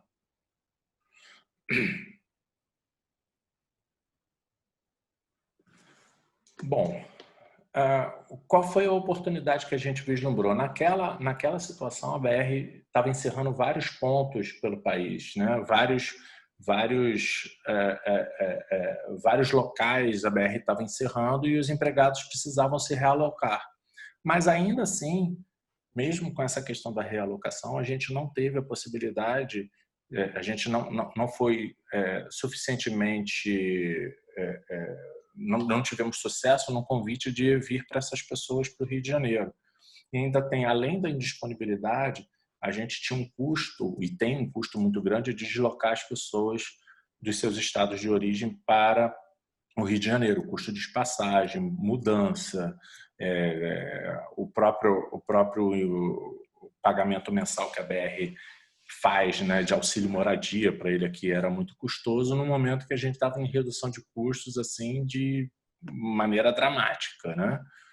E a gente tinha nessa situação alguns empregados com admissão em carreira compatível, ou seja, eu tinha as pessoas estavam fora, as pessoas não tinham para onde ser alocadas no primeiro momento, não queriam vir para o Rio de Janeiro e também era mais custoso fazer no Rio de Janeiro. O que a gente vai fazer, né? Oferecemos naquela oportunidade, vislumbramos naquela oportunidade a possibilidade dessas pessoas trabalharem em home office ou remoto ou longe da sede, né, ou longe da onde a gente desenvolvia os nossos processos de contratação, para que eles pudessem tocar a vida de maneira remota, né? Seja em casa, seja numa instalação da BR que ainda se mantivesse aberta. E essa foi a solução. Diferentemente da pandemia, a nossa pandemia lá atrás foi achar um pregoeiro. Como a gente tinha esses empregados que tinham carreira compatível e precisavam ser alocados, e a gente ofereceu essa possibilidade deles desenvolverem essas tarefas nos locais ou nas cidades onde eles estavam, que era bom para eles e bom para a BR também, em função de custos, isso se acomodou. Então, fizemos um treinamento com o pessoal no Rio de Janeiro, né? Foi um treinamento do que foi possível naquela oportunidade, e começamos a acompanhar o desempenho dessas atividades dele. A gente tinha uma experiência anterior que assim que eu cheguei na contratação, já tinha um empregado que estava no piloto do home office, então a gente não estava de todo, vamos dizer assim, descoberto nessa situação. E além disso, tínhamos outros empregados do Rio de Janeiro que viram essa oportunidade e com a possibilidade de abrir o home office, a gente começou também a colocar outros empregados em teste de home office e foi um resultado bastante interessante, né? Assim, dos 6 empregados que a gente colocou em home office, na verdade eram 7 depois, mas dos 6 empregados que a gente colocou em home office, então uns 2 ou 3, né, uns 2 a gente teve um desempenho superior, ou seja, a gente tinha uma expectativa e essa expectativa foi superada. Em 4, a gente ficou meio que patinando, assim, eram pessoas que precisavam de mais tempo, pegar uma rodagem maior, apesar do conhecimento jurídico, ainda tinha muita dificuldade em operações mais aceleradas, e um realmente completamente incompatível com o processo, acho que era incompatível até com a definição que a gente tinha de empregado, descompromissado, não tinha qualquer responsabilidade sobre os processos, muitos processos atrasaram, enfim, foi esse o resultado final. Podemos passar mais ou menos. Né? Algumas reflexões, que assim, muitas delas elas são, né, muitos de vocês conhecem eventualmente melhor do que eu, vocês nem todos têm perfil para trabalho remoto e home office, né? Vi muita gente falando que hoje a gente vai ter basicamente todo mundo trabalhando em home office. Eu tenho minhas dúvidas, entendeu? Não, se a pessoa não se adaptar em trabalhar em home office, a gente troca e coloca uma outra que trabalha em home office. Assim, vai chegar num determinado ponto que talvez essas pessoas que trabalham em home office estejam completamente tomadas e você não vai conseguir seguir adiante. É um ponto que precisa ter muita atenção, porque não é todo mundo que vai para o home office e consegue fazer. Por 2 pontos especificamente. Um, por a pessoa não conseguir parar de trabalhar, vai trabalhando até tantas horas da noite, eu acho que não é esse o objetivo do negócio. E a outra, simplesmente pela incapacidade de ter uma rotina de trabalhar de home office e entender que no horário de trabalho é horário de trabalho, independente se você está em casa ou não. Então, essa é a questão. O sistema de controle online do tempo de execução de cada etapa é fundamental. Assim, para vocês que usam ferramentas mais avançadas, isso é basicamente chover no molhado, mas naquele momento de mudança de sistemas, controles manuais, a gente tinha muito controle manual, a gente se perdeu demais nisso daí. Então, se você vai colocar pessoal em home office, você ter um dashboard de controle disso tudo, com indicadores vermelhos, azuis, amarelos, isso é importantíssimo para você ter um painel de bordo ali e saber se algumas pessoas estão demorando mais do que deveriam em determinada etapa. A gente sabia qual era o tempo, a gente sabia como é que era, a gente sabia quem eram as pessoas, mas a gente não tinha esse sistema muito automatizado de forma a gente atuar de forma preventiva para que isso não descambasse. E um outro ponto, apesar do pregoeiro ser responsável por todo o pregão, a gente precisa evitar que o pregoeiro faça, né, o processo do início ao fim, porque senão você precisa ter pregoeiro basicamente para tudo. Então a gente montou algumas estruturas que o pregoeiro já recebia algumas coisas prontas, checava, ver se estava tudo certo e seguia adiante, e tinha uma equipe de apoio que trabalha junto com o pregoeiro, né, que faz para eles as checagens de preço, checagem de planilha, checagem de habilitação, e ele vai só tomando ciência desse processo, porque senão, se você tiver o pregoeiro fazendo de ponta a ponta, você vai perder muito nesse processo, né? E aí você tem a resistência por conta da responsabilização, a gente teve que trabalhar um pouquinho junto com o pessoal isso daí. E na parte do pregão eletrônico, essa revisão ininterrupta dos procedimentos executados por cada pregoeiro é importantíssimo, porque mesmo com pouco tempo a gente fazendo o pregão, eu acho que isso pode servir até para leilão também, não sei dizer, mas me parece muito similar. O que a gente viu no pouco tempo que a gente fez o pregão é que, conversando com os pregoeiros, cada um tinha uma dinâmica de conduzir o pregão que surtia determinados efeitos.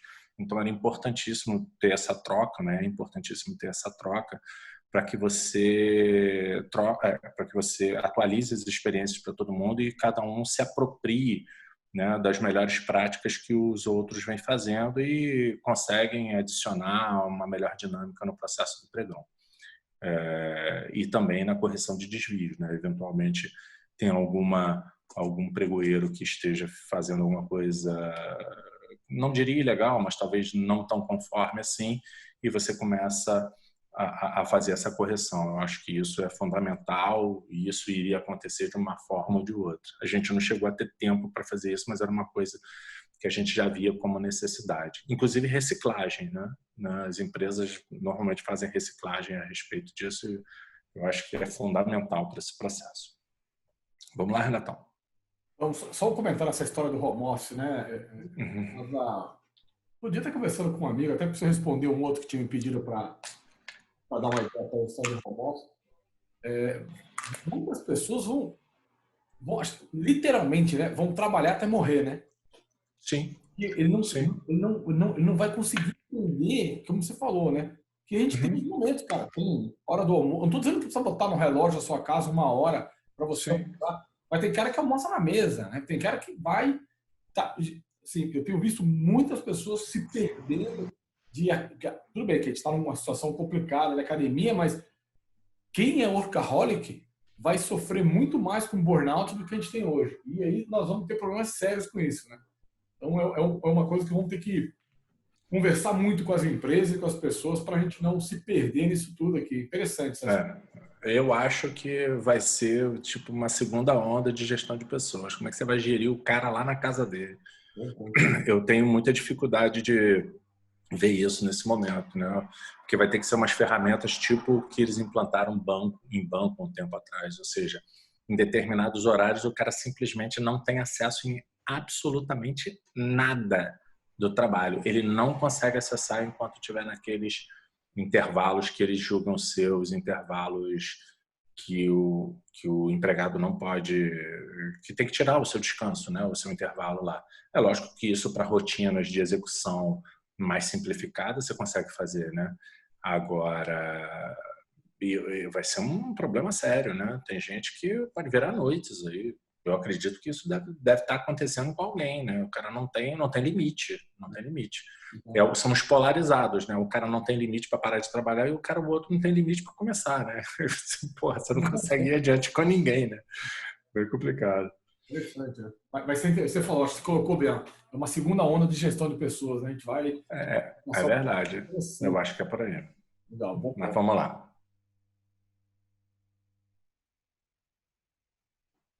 Vamos seguindo? Tem alguma pergunta? E aí, gente, assim, mais aqui já chegando no finalzinho aí do bate-papo, né? No início de 2019, a Petrobras vendeu o controle acionário. A cada mês o processo se intensificava, o cronograma de venda foi iniciado e a gente recebeu em final de junho, ali por volta do dia 20 de junho, determinação de preparar a BR para executar sua primeira compra no modelo privado em D+1. Então, 90% do que havia sido realizado pela lei, a gente se perdeu. Inclusive o cadastro, que a gente acabou deixando, vamos dizer assim, para um segundo plano para tratar posteriormente, a gente teve que reativar aquilo rapidamente. A gente teve que... Todos os procedimentos que a gente escreveu para a questão da governança tiveram que ser reescritos novamente e a gente teve que contratar a busca para a contratação de uma nova ferramenta em 30 dias. Então, isso tudo foi feito em menos de 30 dias, né? Quando saí de lá, a contratação já estava no final e os novos procedimentos já estavam escritos, né? E dali para frente a Bianca, que se tiver ainda aí online, tocou adiante, pode contar com você, contar para vocês o que aconteceu depois. Então, basicamente, toda essa história que a gente está contando, a gente acabou se perdendo, né? E aí, acho que no próximo é isso, gente. Aí, desculpa aí o avançado do horário, mas aí as perguntas foram tomando um pouco mais de tempo. Espero que vocês tenham realmente gostado aí desse bate-papo. É muito mais uma questão histórica, alguns pontos para a gente refletir, né? Algumas questões que a gente pode efetivamente pensar a respeito, né? A questão de home office, como soluções para determinadas coisas, não é ficar atento a muitas questões. Essa questão de implantar uma ferramenta de procurement com 30 dias era completamente despropositada. A gente sabe que leva 7, 8, 9 meses, às vezes um ano para fazer, e foi feita de maneira embrionária, pequena, mas foi feita de toda forma. E o pessoal da BR os empregados, naquela oportunidade os contratados, foram que abraçaram essa causa, né, basicamente, e entregaram o que foi demandado pela diretoria e que no final acabou sendo o único ponto, né, vamos dizer assim, o único ponto que a gente tinha vários pontos de interseção para a mudança da BR no follow-on para privado.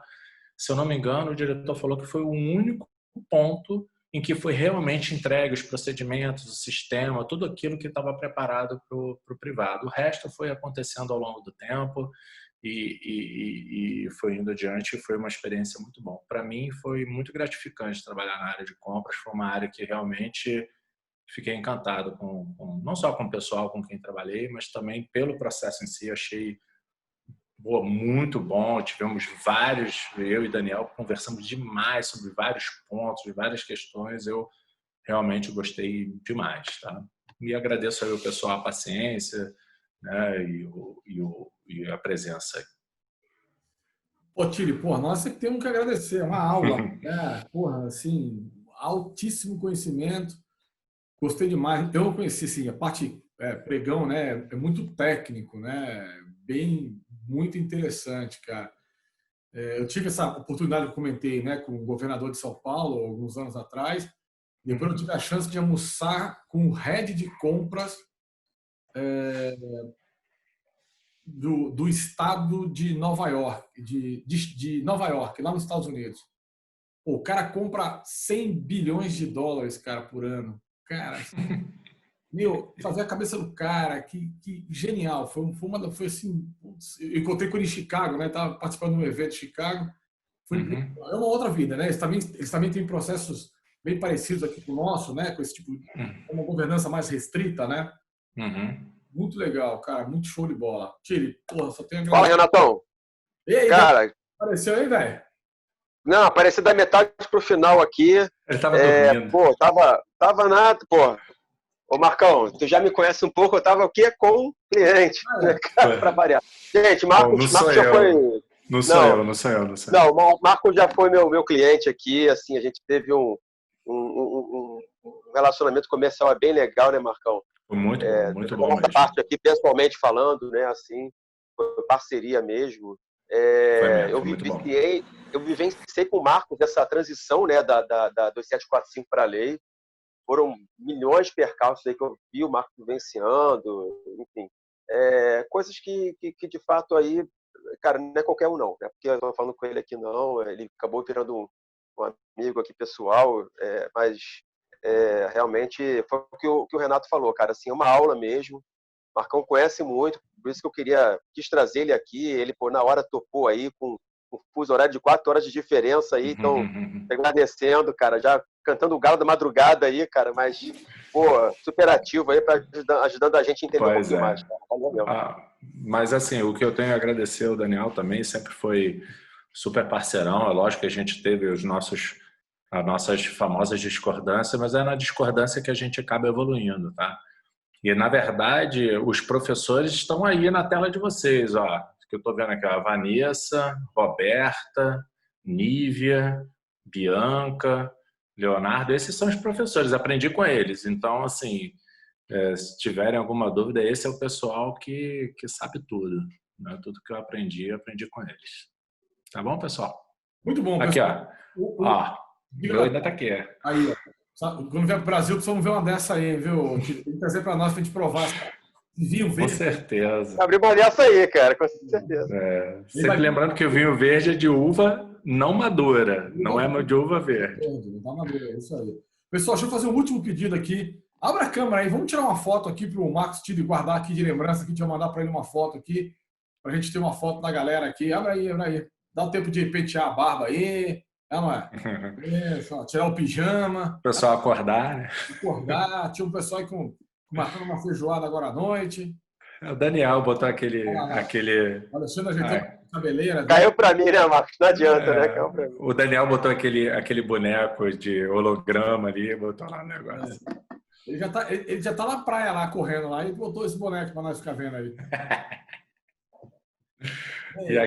E aqui tá escurecendo 10 horas da noite e tá brabo, né? Eu vejo, aqui de manhã, tô 7, 8, 9, escurecer quando você vai ver já é 10 horas, 10 e meia da manhã. Chega aqui, vai tirar foto comigo? Minha filha, apareceu que nem um raio e foi embora. Marcos. E Vanessa? Vanessa, corre lá, ajeitando o cabelo lá. É isso mesmo. Então vamos lá, pessoal. Vou contar 3, 2, 1 e vou tirar a foto, hein? Então vai. A Mara está ajeitando ali.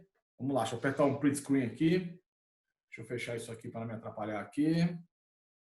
Oi, Robertinha. Olha lá, tentei trazer minha filha aqui, saiu correndo que nem uma bala. Vazou, cara. Tá certo. Também, legal. Então vamos lá, pessoal. Prontos aí? A Bianca. Bianca apareceu aí. Show.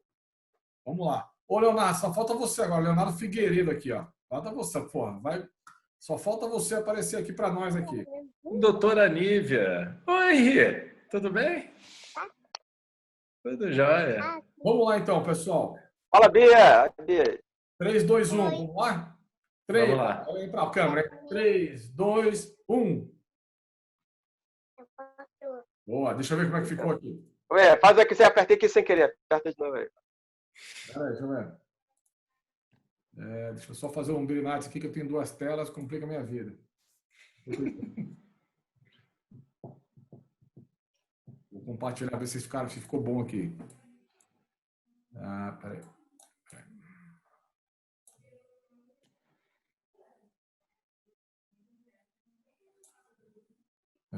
Deixa eu achar aqui o botão de compartilhar. Acho que ficou bom, hein? Vamos ver. Olha aí, cadê? Vamos dar um zoom aqui na parada aqui. Pô, Daniel, bem na hora você resolveu trocar tua foto aí, meu? Não, velho, é porque meu filho tava aqui comigo, apertou o botão. Aí, pô, me ferrou. Ele tem um Photoshop nessa foto aí, bichão. Photoshop, né? É Photoshop, velho. Não é Photoshop, não. Pode tirar outro se quiser aí, cara. Eu deixo essa aí, vocês sabem. Eu não ligo pra essas coisas. Vamos lá, mais um então. Vamos lá. Pra garantir aqui pra ninguém. Não, olha lá, a última, hein? Peraí. Deixa eu parar aqui que eu tô fazendo aqui, que eu não sei mais, que eu tô perdido aqui. Tem tanto botão que eu tenho que apertar aqui. Esse negócio aqui tá me quebrando as pernas aqui. Deixa eu fazer assim, ó. Deixa eu desligar isso aqui. Peraí. Aí, agora sim. Pode compartilhar. Senão a gente não entra. Agora vai. De novo, rápido. Liberar a galera, porque já tá clareando lá em Portugal. Vamos lá. 3, 2, 1, eu vou tirar foto, hein? 3, 2, 1. Peraí, o pessoal entrou aqui de novo. Peraí. Vamos lá. 3, 2, 1. Aê, agora vai. Agora vai do jeito que tiver, hein? Agora vai. Agora vai de qualquer jeito. Enquanto o Renato vai fazendo aí, Bianca, Vanessa, doutora Nívia, a Robertinha abandonou a gente aqui agora. Não, a Roberta tá aqui em cima, o pessoal de Niterói. Ó, beijão pra vocês. Pessoal de Niterói é fogo, hein? Esse cara não é fácil não, né? O pessoal de Niterói, para o pessoal que vai de bicicleta, pá, esquece esse assunto. É isso aí. Tá bom, pessoal? Ou de moto. Ou de moto, também tem isso. É isso aí. Bom, pessoal, é isso aí. A foto. Galerinha, ficou assim. Ficou muito boa. Bota lá no grupo depois do pessoal. Vou lá pra gente lá. É isso aí. Gente, tá mais uma vez, obrigado, Tile, mais uma vez, obrigado. Obrigado, pessoal. Prazer imenso revê-lo, pessoal da BR. Saudade de vocês. Daniel, obrigado aí, meu amigo. Um abraço para todos. Se quiserem, só manda aí no zap, que aí a gente continua falando sobre essa coisinha tranquila que é a licitação. Tá bom? É isso aí. O Tile está com a gente lá. Começamos por lá, gente. Obrigado. Bom descanso aí. Obrigado, um abraço a todos. Obrigada. Boa noite. Boa noite. Grande abraço.